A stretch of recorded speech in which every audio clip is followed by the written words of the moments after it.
زندگی ہے دستور بندگی ہے۔ اعوذ باللہ من الشیطان الرجیم، بسم اللہ الرحمن الرحیم، الحمد للہ والسلام علی اہلہا۔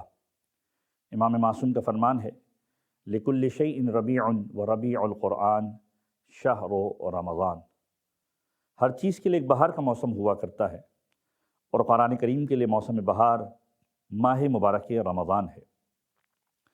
ماہ مبارک رمضان کی ان بابرکت ساعتوں کو مزید بارونق بنانے کے لیے قرآنی سلسلہ، جس میں آج ہم گفتگو کریں گے اس مبارک سورے کے بارے میں کہ جس کا نام شعراء کے اوپر ہے۔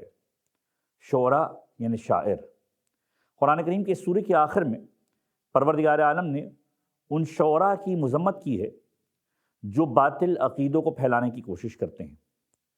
دو طرح کے شعراء کا تذکرہ کیا ہے، کچھ حق گو ہیں، کچھ باطل گو ہیں، اور ان کی مذمت کی ہے جو اپنی شاعری کے ذریعے سے لوگوں کو دین سے دور کرنے کا سبب، یا دین سے انحراف کا سبب، یا مشرکانہ عقائد کی طرف بلاتے ہیں۔ قرآن کریم کا یہ 26واں سورہ ہے، مکہ مکرمہ کے اندر نازل ہوا، 227 آیتوں کے اوپر مشتمل ہے، اور 11 رکوع ہیں اس کے اندر۔ اس سورے کے آخر میں چونکہ شعراء کا تذکرہ ہے، اسی عنوان سے اس کو سورہ مبارکہ شعراء بھی کہا جاتا ہے۔ اس کا ایک نام سورہ جامعہ بھی ہے، اور ایک نام سورہ طاسین میم بھی ہیں، یعنی توئیں سین میم۔ ابتدائی جو آیتیں ہیں، پروردگار عالم نے اپنے پیٹرن کے حساب سے قرآن کے بارے میں بات کی کہ یہ قرآن کی آیتیں واضح ہیں۔ اے حبیب، اگر کوئی آپ کی بات مان کر ایمان نہیں لاتا تو پریشان نہ ہوں، قرآن کی آیتیں واضح ہیں، ہر ایک کو سمجھ میں آتی ہیں، اور جو نہیں مانے گا وہ سارے کے سارے اپنا خود نقصان کرنے والے ہیں۔ اور پھر پروردگار عالم اس انداز سے مخاطب ہوتا ہے کہ اے حبیب، ہم چاہیں تو ان کی گردنیں جھکا دیں، یہ ایمان لے کر آئیں، لیکن پروردگار عالم جبری ایمان کسی کا نہیں چاہتا کہ کوئی جبراً ایمان لے کر آئے۔ اور پھر خدا مختلف نشانیوں کو بتاتا ہے کہ ہم نے جو چیزیں لوگوں کے سامنے رکھی ہیں، ہر ایک میں صاحبان عقل کے لیے نشانی ہیں۔ نباتات کا جس طریقے سے نشو و نما پانے کا طریقہ ہے، یہ صاحبان عقل کے لیے نشانیاں ہیں۔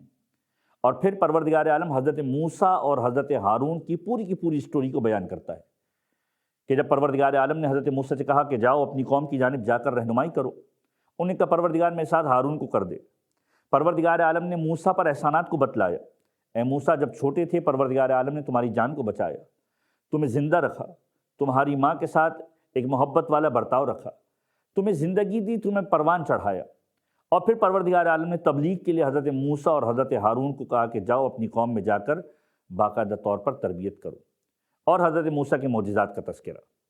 اس کے علاوہ حضرت ابراہیم کی دعوت توحید کا تذکرہ کہ حضرت ابراہیم نے اپنی قوم کو دعوت توحید کیسے دی، کہ باقاعدہ طور پر ان کو بیان کیا کہ پروردگار عالم میرا خالق ہے، اس نے ہدایت دی، اس نے حیات دی، اس نے موت دی، وہی پروردگار ہے کہ جس نے مجھے کھانا کھلایا، جس نے مجھے پانی پلایا، اور جب وہ بیمار ہو جاتا ہوں میں تو وہی پروردگار مجھے شفا دیتا ہے، بیماری کی نسبت خدا کی جانب نہیں دی۔ اور پھر حضرت ابراہیم کی کچھ دعاؤں کا تذکرہ کہ پروردگار مجھے علم و حکمت عطا فرما، سچی زبان عطا فرما، پروردگار مجھے جنت کے وارثوں میں قرار دے، اور اس روز رسوا نہ کرنا کہ جب سب لوگ اٹھائے جا رہے ہوں۔ مختلف انبیاء کا تذکرہ، حضرت لوط کا تذکرہ، حضرت ہود کا تذکرہ، حضرت نوح کا تذکرہ، حضرت شعیب کا تذکرہ قرآن کے سورے کے اندر موجود ہیں۔ اور پھر اس انداز سے پروردگار مخاطب ہوتا ہے کہ قرآن صاف اور واضح عربی کے اندر موجود ہے، کوئی انکار نہیں کر سکتا۔ مشرکین باقاعدہ طور پر اعتراض کرتے تھے کہ کس کے اوپر آیا، کیسے آیا، جبرائیل کے ذریعے سے نازل ہوا، قرآن نے واضح کہا، صاف عربی کے اندر موجود ہے، اور اس کا تذکرہ دیگر کتب کے اندر بھی ہے، کوئی انکار نہیں کر سکتا۔ اور پھر آخر میں دعوت ذوالعشیرہ کا تذکرہ کہ حبیب اپنے رشتہ داروں کو بلائیے، 40 لوگوں کی پیغمبر نے دعوت کی، دعوت اسلام دی۔ تاریخ اسلام میں یہ پورا کا پورا واقعہ موجود ہے۔ رسول خدا صلی اللہ علیہ وآلہ وسلم فرماتے ہیں کہ جو شخص سورہ مبارک شعراء کی تلاوت کرے، اللہ اسے ہر مرد مومن اور عورت کی تعداد کے برابر 10 نیکیاں عطا کرے گا، اور جب وہ قبر سے نکلے گا تو لا الہ الا اللہ کی ندا بلند کرے گا۔ رسول خدا صلی اللہ علیہ وآلہ وسلم مزید فرماتے ہیں کہ جو شخص صبح کے وقت ایک سورہ کی تلاوت کرے، یعنی صبح کے وقت سورہ مبارک شعراء کی تلاوت کرنے والا گویا ایسا ہے کہ اس نے اللہ کی نازل کردہ تمام کتابوں کی تلاوت کی، اور نیز جو اس کا پانی پیے گا پروردگار عالم اسے ہر مرض سے شفا عنایت فرمائے گا۔ پروردگار عالم کی بارگاہ میں دعا ہے کہ پروردگار ہم سب کو قرآن کریم کو پڑھنے، اسے سمجھنے اور اس پر عمل کرنے کی توفیق۔ قرآن پڑھو، پڑھو قرآن پڑھو، پڑھو قرآن پڑھو۔